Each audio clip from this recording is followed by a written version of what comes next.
But you have no idea what it's like when that baby calls you at midnight crying because he wants his mom. When you have children that, on Mother's Day, example, you go to church, they're all given flowers. My babies take theirs to the cemetery.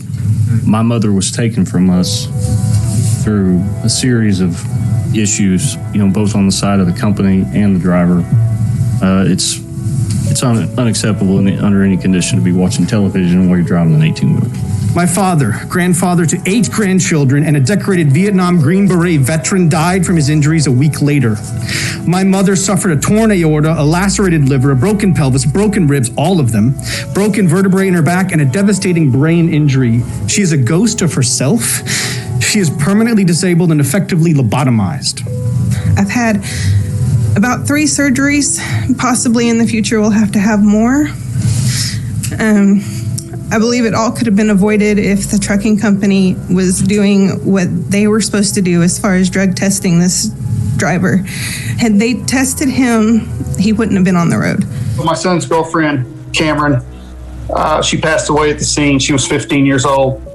My son sustained 11 broken bones, ruptured spleen, broken femur, broken hip. He was flown via life flight. My wife sustained a head injury. She was also flown via life flight. 3 days later, I held my wife as she took her last breath, and my son's bed was wheeled into the ICU so he could hold her hand. My parents didn't have much, but they did have each other. And because of the negligence of this company, because of the negligence of this driver, I celebrated my first Christmas without my mom. And guys, that was bad. Since this crash, my life has been turned upside down.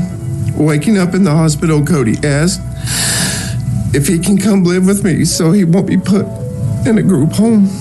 5 surgeries over a course of 2016, 17, 18, 19, and 20.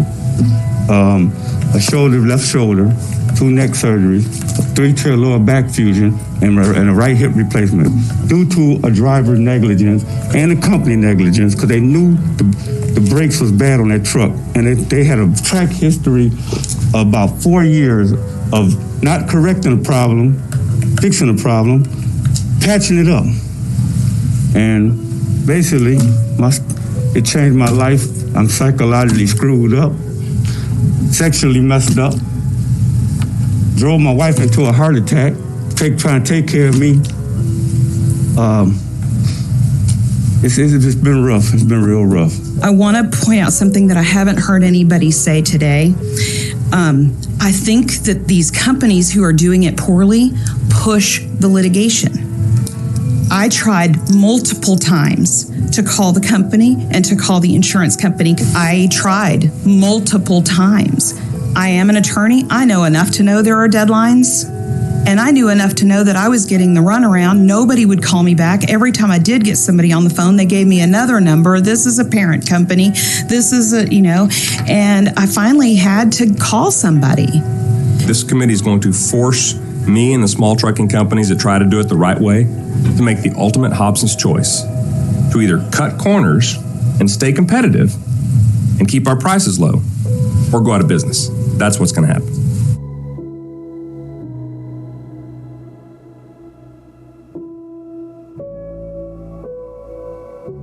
On the morning of October 15th, 2018, a truck driver failed to yield right of way and pulled across all lanes of Highway 21 in front of my wife and daughter, killing them instantly.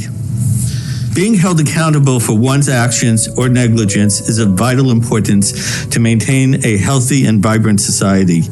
If a company, especially a trucking company, knows it will not be held to answer for the deaths that were the results of their decisions, they will have no incentive to make the choices that would prevent these tragedies from not only occurring, but reoccurring again and again. The loss of life must be part of their calculations. And the only way to ensure that is to hold them responsible for their decisions. That is why I, and I hope you, will not support HB 19, so Texas roads are made safe for all Texans. I am Gustavo Martinez. I'm a retired Army. I served 22 years with multiple deployments to Iraq and Afghanistan. For my service, I received Bronze Star, Meritorious Service Medal, and other commendations. I currently live and love San Antonio.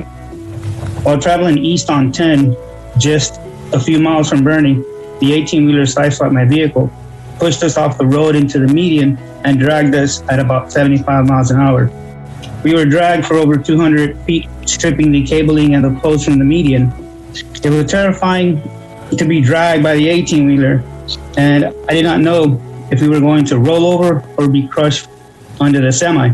However, the accident did aggravate injuries I sustained in combat. I suffered injuries to my lower spine. I'm still in pain daily and still under the care of the VA hospital for treatment for injuries in this crash. If the cabling had not been in the median, we would have been pushed across into the oncoming traffic and would likely not be here today.